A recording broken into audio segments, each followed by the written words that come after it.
Hello student, क्या हाल चाल। तो आज हम 10 क्वेश्चन करने वाले हैं।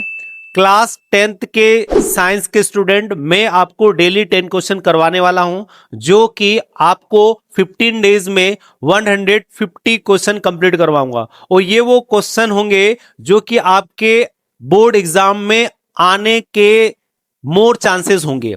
मतलब ये वो सभी क्वेश्चन होंगे जो एक्सपेक्टेड होंगे। इसका मतलब है हम पर डे जब डेली क्वेश्चन 10 करने वाले हैं, तो हर एक वीडियो में मतलब हर एक 10 क्वेश्चन में से 2 से 3 क्वेश्चन आपको एग्जाम में मिलने वाले। तो बिल्कुल भी वीडियो को स्किप ना करें। कंप्लीट 15 डेज के अंदर 50 मिनट का हर डे का वीडियो आपको कंप्लीट देखना है। तो स्टार्ट करते हैं। आज हम 10 क्वेश्चन जो कि 2 मार्क्स के होंगे, और 2 मार्क्स के क्वेश्चन में पहला क्वेश्चन आज हम करने वाले हैं। सबसे पहला क्वेश्चन क्या है, देखो बेटा, पहला question, why should a magnesium ribbon be clean before burning in air. आपको यहां पर 2 रिबन दिखाई दे रहे हैं, मतलब 2 पट्टी दिखाई दे रही मैग्नीशियम की। अब भैया मैग्नीशियम की जो पट्टी है, जब हम इसको खुले में रखते हैं तो मैग्नीशियम क्या करता है, ऑक्सीजन के साथ में ऑक्सीडाइज हो जाता है। तो वो अपने ऊपर एक लेयर बना लेता है, जो कि एक मैग्नीशियम ऑक्साइड की एक लेयर होगी। अब ये आपने देखा कि ये थोड़ा डल दिखाई दे रही, थोड़ी गंदी डर्टी दिखाई दे रही, क्योंकि इसके ऊपर क्या आ गई, मैग्नीशियम ऑक्साइड की लेयर आ गई। अब जब इसको जलाओगे तो जलाने पर देखो आपको ये दिखाई दे रही, जल तो रही है बट डल फ्लेम है, पुअर कंबसन हो रहा है। मतलब जलने की जो स्पीड होती है, जो तेजी से जल सकती है, वो स्लो जल रही है, उसकी फ्लेम जो है डल है। तो क्यों, इसका कारण है क्योंकि मैग्नीशियम ऑक्साइड क्या हो रहा है, उसको जलने से रोक रहा है।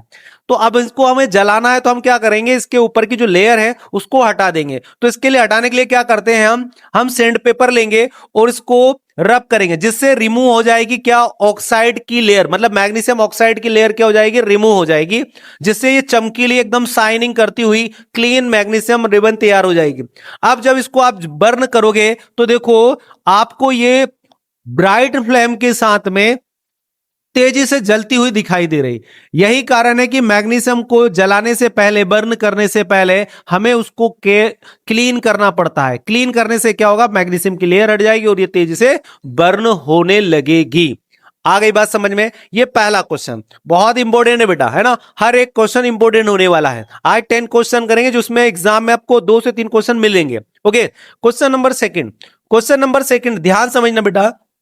यहां पर जो क्वेश्चन सेकंड है, क्वेश्चन सेकंड क्या बोल रहा है कि what is an exothermic chemical reaction. Exothermic chemical reaction क्या है, पहले तो ध्यान से समझ ले। जब हम रिएक्शन करते हैं तो रिएक्टेंस से क्या होता है भाई, रिएक्टेंस से प्रोडक्ट बनता है। जब भी आप कोई रिएक्शन कर रहे हो तो रिएक्टेंस से क्या बन रहा हो, प्रोडक्ट बन रहा। लेकिन वो रिएक्शन जिसमें एनर्जी या हीट क्या हो रही, रिलीज हो रही हो, देखो आप दिखाई दे रहा होगा, जब इन रिएक्टेंस से प्रोडक्ट बन रहा है तो इस प्रोडक्ट से क्या हो रही, हीट रिलीज हो रही बेटा।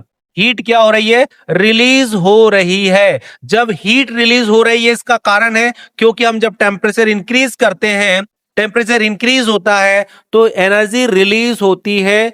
और ऐसी रिएक्शन जिसमें एनर्जी सिस्टम से बाहर जा रही हो, उसको हम बोलते हैं एक्सोथर्मिक रिएक्शन। अब थोड़ा इसका कुछ केमिकल रिएक्शन देख लेते हैं, ताकि आप और अच्छे से समझ पाओ। हम पहली एक्सोथर्मिक रिएक्शन देखते हैं। फर्स्ट, मान लिया मैंने कार्बन लिया और इस कार्बन को बेटा ऑक्सीजन की प्रेजेंस में जला दिया। तो जब मैं इसको जलाऊंगा तो मैं देखूंगा कि ये कार्बन डाइऑक्साइड बना रहा है और साथ में ये हीट को रिलीज कर रहा है। मतलब यहां पर ये कौन सी रिएक्शन हुई, एक्सोथर्मिक रिएक्शन।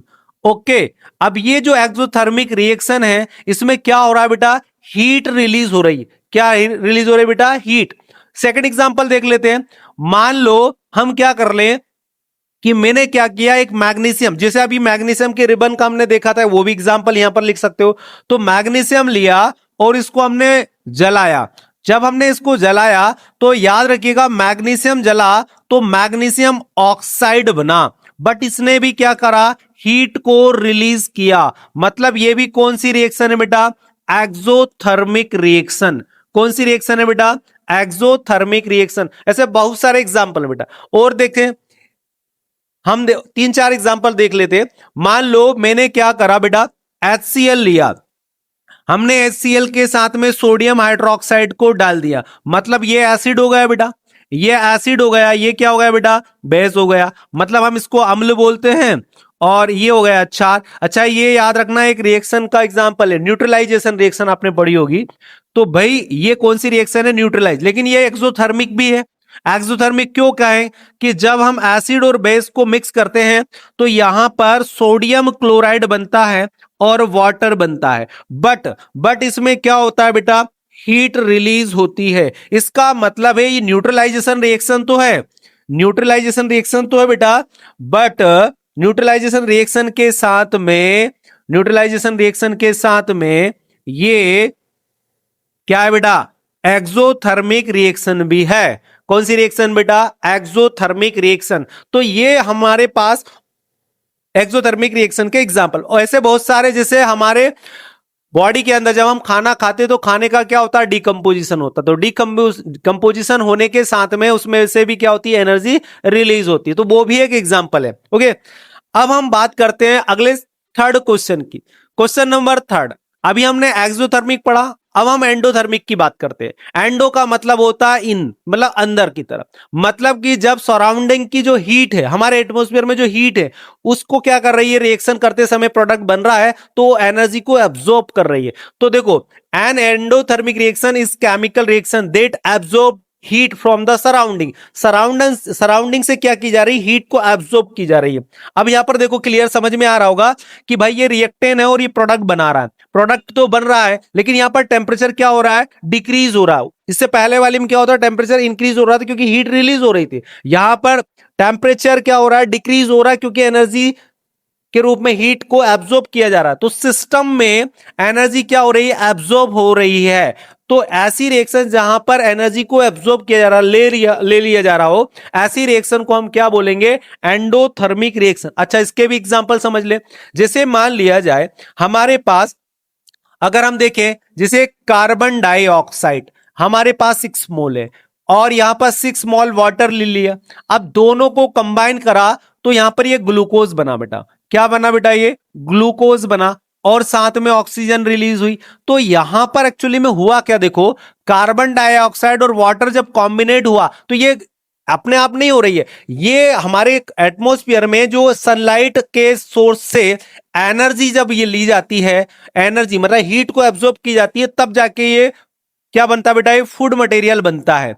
तो ये जो फूड मटेरियल बना है, इस फूड मटेरियल में एनर्जी को क्या किया जा रहा है, बनाने के लिए एनर्जी को एब्जॉर्ब किया जा रहा है। तो ये कौन सी रिएक्शन हुई बेटा, एंडोथर्मिक रिएक्शन हुई। कौन सी रिएक्शन हुई बेटा, ये एंडोथर्मिक रिएक्शन हुई।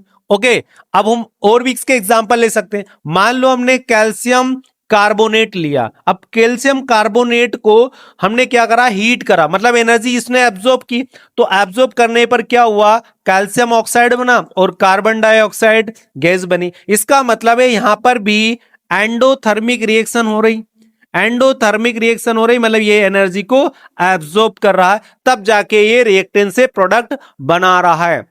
अब इस तरीके से हमें इसको बोलना पड़ रहा है एंडोथर्मिक रिएक्शन। हमने क्वेश्चन 3 कंप्लीट कर लिया।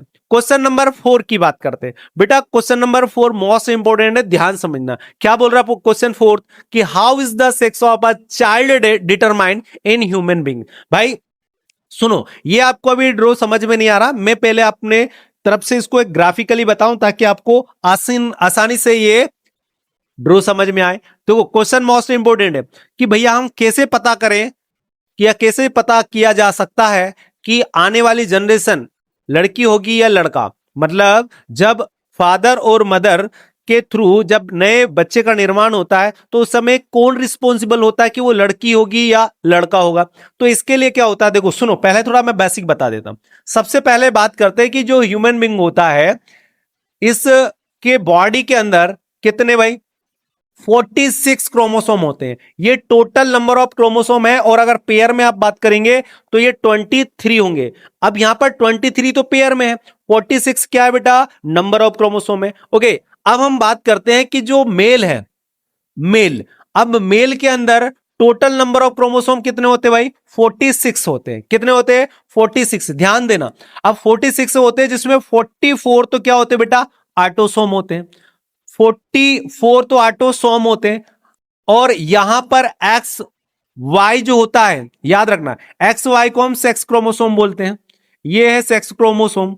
ओके, तो हमने यहां पर दो टाइप के क्रोमोसोम देखे, 46 क्रोमोसोम में 44 ऑटोसोम होते हैं और एक्स वाई क्या होता है, सेक्स क्रोमोसोम होता है। ऐसे फीमेल की बात करते हैं तो फीमेल में भी आप देखेंगे कि इसके पास भी 46 क्रोमोसोम होते हैं। अब 46 में मेल और फीमेल के 44 तो सेम होंगे, जो कि ऑटोसोम होंगे बेटा, जो कि ऑटोसोम होंगे। बात क्लियर समझ में आ रही है बेटा? और वहां पर XX2 जो कि क्या होंगे बेटा, सेक्स क्रोमोसोम होंगे। तो इस तरीके से आप ये बात तो क्लियर समझ में आ गई होगी आपको कि ह्यूमन बीइंग के अंदर मेल और फीमेल के अंदर क्रोमोसोम की संख्या 46 होती है, जिसमें 44 सेम होती है। बट यहां पर डिफरेंस क्या आता है, सेक्स क्रोमोसोम का, जो कि मेल और फीमेल में अलग अलग होते हैं। अब हम इसको थोड़ा क्रॉसिंग को करके देखते हैं ताकि आप और इसको क्लियर कर पाओ। देखो, क्लियरेशन के लिए हम इसको थोड़ा ग्राफिकल देखें। जैसे मान लो हमारे पास, हम देख ले ये मेल है, मेल मतलब मान लो अब मदर है, ओ सॉरी, हम इधर एक काम करते हैं, सॉरी, हम क्या करें, यहां पर लेते हैं फादर। अब फादर ले लिया, मतलब ये मेल है, फादर मेल है, और हमने इसको क्रॉस करवाया मदर के साथ में। अब मदर कौन है भाई, फीमेल है, ये फीमेल है। अब देखो भाई, मेल और फीमेल में क्या होता है, मेल की बात करें तो 44 जो क्रोमोसोम है वो ऑटोसोम होंगे और एक्स और वाई सेक्स क्रोमोसोम होंगे। तो ये फादर के अंदर मतलब मेल के अंदर होगा। इसी तरीके मदर की बात करते हैं तो 44 तो सेम होंगे और यहां पर जो सेक्स क्रोमोसोम होंगे वो एक्स एक्स होंगे। इतना बात क्लियर हो गया बेटा? अब देखो, जब ये गैमेट बनाते हैं, जब ये गैमेट बनाते हैं तो इसमें से हाफ हाफ हो जाएंगे दो गैमेट में, तो ये हाफ करेंगे तो 22 प्लस एक्स हो जाएगा, ये 22 प्लस एक्स हो गया। ऐसे ही यहां पर देखेंगे 22 प्लस वाई हो जाएगा। ये दो गैमेट का फॉर्मेशन बना। ये जब गैमेट बनते हैं इनको हम गैमेट बोलते हैं बेटा। क्या बोलते हैं इसको हम? गैमेट बोलते हैं। तो ये बने हमारे पास गैमेट। अब इसी तरीके से फीमेल में भी दो गैमेट बनेंगे, दो गैमेट बनेंगे, मतलब 22 प्लस एक्स। ओके, यहां पर 22 प्लस एक्स, ये दो गैमेट बन गए। अब हमने इसका क्रॉस इससे करवाया तो 20 सॉरी 44 44 प्लस एक्स एक्स हो जाएगा। ये आपस में क्रॉसिंग करेंगे, फिर ये आपस में क्रॉसिंग करेंगे, 44 प्लस एक्स और वाई हो जाएगा। तो आप अगर देखेंगे तो ये जो F1 जनरेशन तैयार हुई, ये जो जनरेशन तैयार हुई, इस जनरेशन में आप क्या देख रहे हैं कि यहां पर तो ये तो क्या है भाई, ये तो फीमेल का फॉर्मेशन हुआ, मतलब यहां पर कौन है, लड़की है भाई। कौन है ये, लड़की पैदा होगी। और यहां पर आप देखोगे मेल है, मेल मतलब यहां पर लड़का होगा। अब यहां पर आपने एक बात तो समझ ली कि भैया लड़का और लड़की कैसे होते हैं, ये कंफर्म हो गया, कैसे डिटरमाइन होते हैं। इसका मतलब है कि यहां पर रिस्पॉन्सिबल कौन है, एक्स एंड वाई, मतलब कि वाई और एक्स क्रोमोसोम ही है जो रिस्पॉन्सिबल है कि भैया लड़का होगा या लड़की। तो अब ये आपको डायग्राम अगर समझ में आ रहा तो आप देखिए क्लियर। अब आपको ये चीजें क्लियर हो गई होगी कि देखो मदर है, फादर है। अब मदर में एक्स क्रोमोसोम होता है, ये एक्स क्रोमोसोम है, ठीक है। अब फादर में एक्स भी हो सकता है, वाई भी हो सकता है। तो देखो, जब मदर का एक्स और फादर का एक्स, तो जब मदर और फादर का एक्स मिलेगा तो भैया फर्टिलाइजेशन होने पर क्या होगी, डॉटर होगी।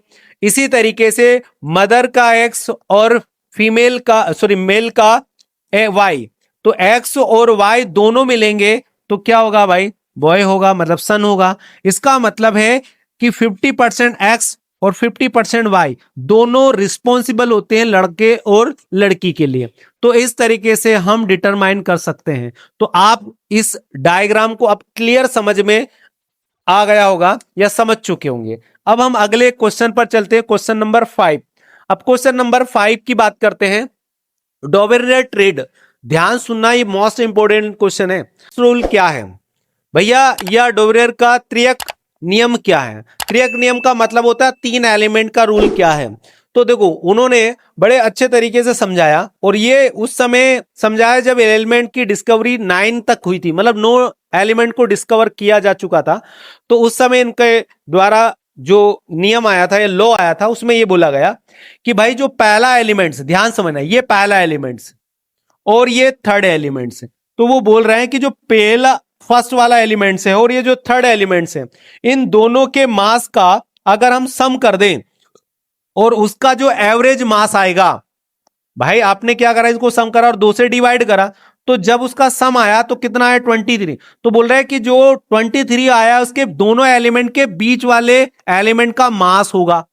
बात समझ में आ रही है? मतलब पहले और थर्ड एलिमेंट के जो मास है उसके सम को एवरेज मास निकाला जाए और वो एवरेज मास जो आएगा वो बीच वाले मतलब सेकंड वाले एलिमेंट के मास होंगे, मतलब उसका मास होगा। ऐसे यहां पर देख लो, दोनों एलिमेंट के मास को हमने सम करा, एवरेज मास निकाला तो बीच वाले एलिमेंट का मास आ गया। ऐसे यहां पर भी किया, ऐसा यहां पर भी करा। तो यहां पर डोमिनेट रेट रूल को आप क्लियर समझ पाएंगे कि भैया फर्स्ट और थर्ड एलिमेंट के मास को सम कर दो, उसका एवरेज मास जो आएगा वो बीच वाले एलिमेंट के मास होंगे। आ गई बात समझ में? तो ये डोमिनेट रेट रूल जो कि 2 नंबर में पूछा गया है और कहीं बार पूछा गया और इस बार मोर चांसेस है इसके आने के। ओके, तो इसको अच्छे से कर लीजिएगा। क्वेश्चन नंबर 6 की बात करते हैं। क्वेश्चन नंबर 6 क्या बोल रहा है कि सेल्फ पॉलिनेशन क्या है। देखो बेटा, सेल्फ पॉलिनेशन पहले आपको यहां पर ध्यान समझना कि भाई self pollination is the process in which the pollen from the stamen male part okay of the same flower is transfer direct to the stigma. भैया जब मेल पार्ट का स्टेमेन से जो पोलन है वो स्टिग्मा पर पहुंच जाए। अब इसको थोड़ा ऐसे समझो। देखो, मान लो ये एक फ्लावर है, ये इसका फीमेल पार्ट है। मान लो हमने ये ऐसा इसको बना दिया, ये फीमेल पार्ट, ये इस पोलन ट्यूब है और ये इसका अंदर वाला हिस्सा है जिसको हम ओवम बोलते हैं। तो अब यहां पर ये वाला हिस्सा हो गया स्टिग्मा। क्या होगा बेटा? ये इसको हम स्टिग्मा बोलते हैं। अब यहां पर अगर इस फ्लावर की बात करें तो इसमें बाहर की तरफ यहां पर ये मेल पार्ट लगा होता है। ये क्या है? मेल पार्ट जो कि स्टेमेन है। अब इसमें इसको हम क्या बोलते हैं? एंथर बोलते हैं। क्या बोलते हैं बेटा इसको? एंथर। अब एंथर में पोलेन ग्रेन होती है। क्या होती है बेटा? पोलेन ग्रेन होती है। अब ये जो पोलेन ग्रेन है जो कि मेल पार्ट है, ये मेल पार्ट है। अब यहां पर देखो stigma, stigma is a female part, ये फीमेल पार्ट होगा। तो जब एंथर से या एंथर पोलेन ग्रेन को कहां ट्रांसफर कर रहा हो या कहां आ रहा हो, वो स्टिग्मा पर आ रहा हो। ये एक फ्लावर है और इस फ्लावर की कहानी यह है कि इसका एंथर टूटकर इसी के स्टिग्मा पर पहुंच जा रहा हो। तो इस प्रकार की प्रोसेस क्या कहलाएगी? सेल्फ पॉलिनेशन कह रहा है। अच्छा, यहां पर यह हो सकता है क्या कि एक ही प्लांट पे फ्लावर लगे हों, 2 अलग अलग फ्लावर एक ही प्लांट में, तो पॉलिनेशन होगा। या सेम प्लांट है बट अलग अलग प्लांट है, तो अलग अलग प्लांट के सेम स्पीसीज वाले होना चाहिए। तो लिखा है यहां पर कि pollen is a transfer from the flower of the same plant. Plant same होना चाहिए और फ्लावर जब एक फ्लावर से दूसरे फ्लावर पर इस प्रकार से मेल पार्ट फीमेल पार्ट के पास जाता है तो फर्टिलाइजेशन की प्रोसेस होती है जो अपने आप हो रही होती है। इसको हम बोलते हैं सेल्फ पॉलिनेशन। क्या बोलते हैं बेटा? Self pollination. अब हम बात करते हैं क्वेश्चन नंबर 7 की।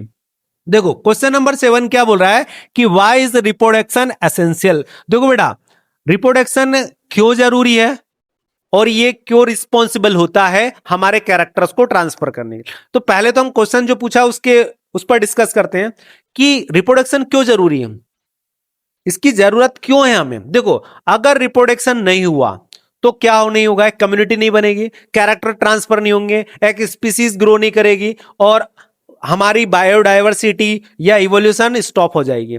मतलब कि रिप्रोडक्शन होने के कारण क्या क्या चीजें होती है। देखो, रिप्रोडक्शन एसेंशियल बिकॉज, रिप्रोडक्शन जरूरी क्यों है? क्योंकि एक कम्युनिटी ऑफ लाइफ के लिए, भाई कम्युनिटी लाइफ तैयार होगी, रिप्रोडक्शन होगा तो नई स्पीसीज तैयार होगी, ग्रोथ करने के बाद एक नई स्पीसीज तैयार होगी तो कम्युनिटी लाइफ होगी। एक जनरेशन से दूसरी जनरेशन, दूसरी जनरेशन तीसरी जनरेशन, मतलब step by step, generation to generation gene transfer होंगे, मतलब कैरेक्टर ट्रांसफर होते रहेंगे अगर रिप्रोडक्शन होगा तो। तीसरा केस, भाई तीसरा केस क्या होता है? स्पीसीज सर्वाइव कर पाएगी। भाई सर्वाइवल कंडीशन में कब हो पॉसिबल है? जैसे मान लो कोई स्पीसीज है, अगर वो वहां पर रह नहीं पा रही, मतलब रिप्रोडक्शन हो गई नहीं, क्योंकि उसकी संख्या कम हो जाएगी, और संख्या कम हो गई तो धीरे धीरे वो खत्म हो जाएगी। इसका मतलब है सर्वाइवल ऑफ स्पीसीज के लिए भी रिस्पॉन्सिबल है रिप्रोडक्शन। रिप्रोडक्शन होगा तो सर्वाइवल ऑफ स्पीसीज होगा।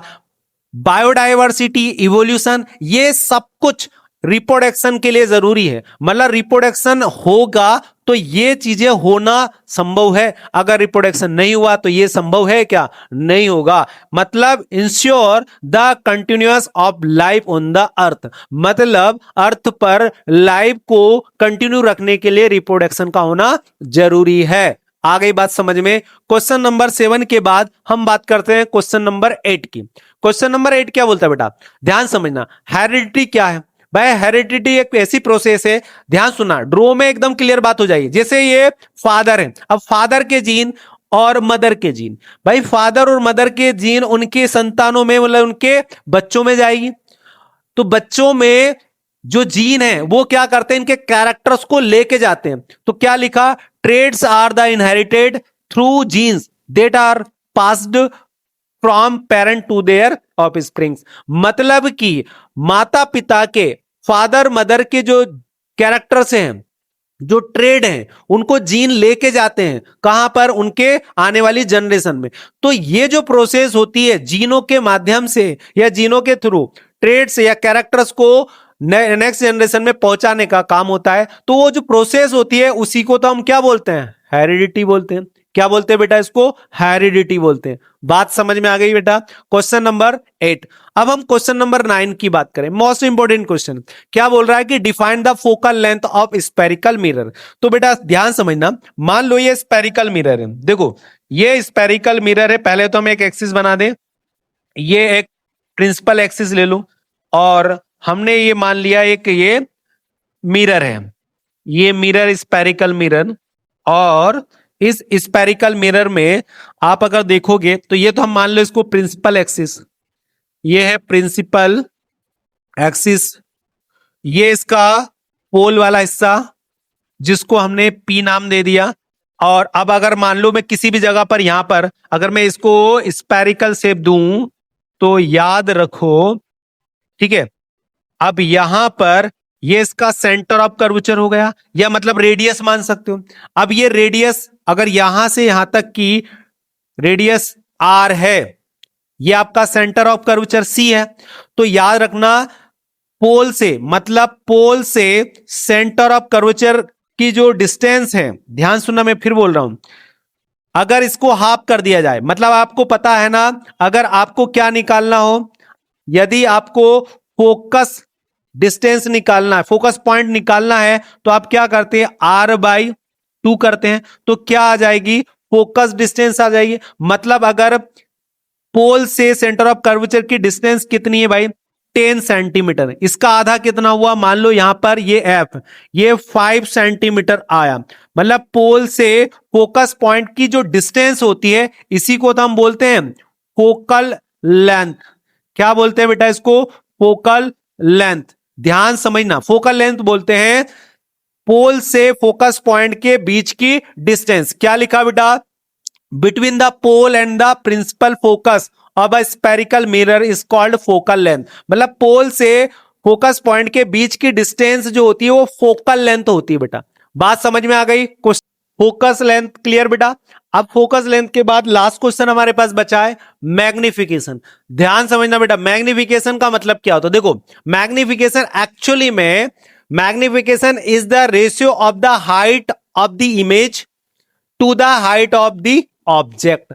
बड़ा सिंपल है, आपको मैग्निफिकेशन याद रखना है, कुछ नहीं है भाई, यहां पर हाइट ऑफ ऑब्जेक्ट और हाइट ऑफ इमेज के बीच का एक रेशियो है, इसी को हम बोलते हैं मैग्निफिकेशन। ऑब्जेक्ट की हाइट, मतलब अभी इसकी हाइट ये है और अब यहां पर इसकी हाइट ये, तो बस इन दोनों के बीच का रेशियो ही तो क्या कहलाएगा, मैग्निफिकेशन कहलाएगा। तो यहां पर हमने मैग्निफिकेशन का फॉर्मूला बनाया है, M = और HO, मतलब height of the image and height of the object, वही कहलाता है मैग्निफिकेशन। अब देखो, मैग्निफिकेशन की कुछ बेसिक चीजें भी समझ लो। मैग्निफिकेशन तो समझ में आ गया, क्या, ratio of the height of the image and height of the object. भैया इन दोनों के बीच का जो रेशियो है वही मैग्निफिकेशन है। अब देखो मैग्निफिकेशन अगर देखें तो मिरर में अलग होता है और लेंस में अलग होता है। देखो बोल रहा हूं यहां v बाई यू और यहां v बाई यू, लेंस और मिरर में दोनों में एक डिफरेंस क्या आ रहा है, यहां पर माइनस वैल्यू है और यहां की प्लस की वैल्यू, मतलब मिरर में माइनस का साइन लगेगा। याद कैसे रखोगे, जैसे M4 मिरर तो M4 माइनस, ऐसे आप याद रख लीजिएगा। M4 मिरर, M4 माइनस, ये मिरर के लिए होगा, ये लेंस के लिए होगा। बात समझ में आ गई बेटा, क्लियर। और भी देखो मैग्निफिकेशन अगर देखें तो न्यूमेरिकल और साइन के हिसाब से देखो। न्यूमेरिकली अगर हम यहां पर एक बात समझे, अगर यहां पर एक बात आपको दिखाई दे रही हो क्लियर, तो सुनो क्या लिखा, देखो न्यूमेरिकली अगर m की वैल्यू 1 से ज्यादा हो, m की वैल्यू यदि 1 से ज्यादा हो तो उस ऑब्जेक्ट की जो इमेज होगी वो डायमिनिज्ड होगी, मतलब बहुत छोटी होगी। और यदि m की वैल्यू 1 से कम हो, मतलब 1 की वैल्यू सॉरी m की वैल्यू 1 से कम हो, इसका मतलब वो ऑब्जेक्ट की इमेज क्या बनेगी, इनलार्ज होगी, मतलब साइज में बड़ी होगी। लेकिन यदि m की वैल्यू 1 के बराबर हो, m की वैल्यू 1 के बराबर हो तो वो ऑब्जेक्ट और इमेज की साइज सेम होंगे, इक्वल होगा, मतलब इक्वल साइज के होंगे। ये तो न्यूमेरिकली आपको ये पता होना चाहिए। इसी तरीके से साइन की बात करें तो नेगेटिव और पॉजिटिव, अगर साइन नेगेटिव है तो रियल और इन्वर्टेड होगी, और यदि पॉजिटिव है तो वर्चुअल और इरेक्ट होगी। ये मैग्निफिकेशन है, आप अच्छे से समझ लीजिएगा। Magnification is a most important question. Okay, तो आज आपको मैंने 10 क्वेश्चन करवा दिए। आई होप कि आपको 10 क्वेश्चन समझ में आए हों। अगर आपको वीडियो अच्छा लगा तो लाइक कीजिएगा, शेयर कीजिएगा। अभी तक आपने सब्सक्राइब नहीं किया तो सब्सक्राइब करें, बेल आइकन को प्रेस करें ताकि आपको नेक्स्ट वीडियो का नोटिफिकेशन मिल जाए। Okay, thank you.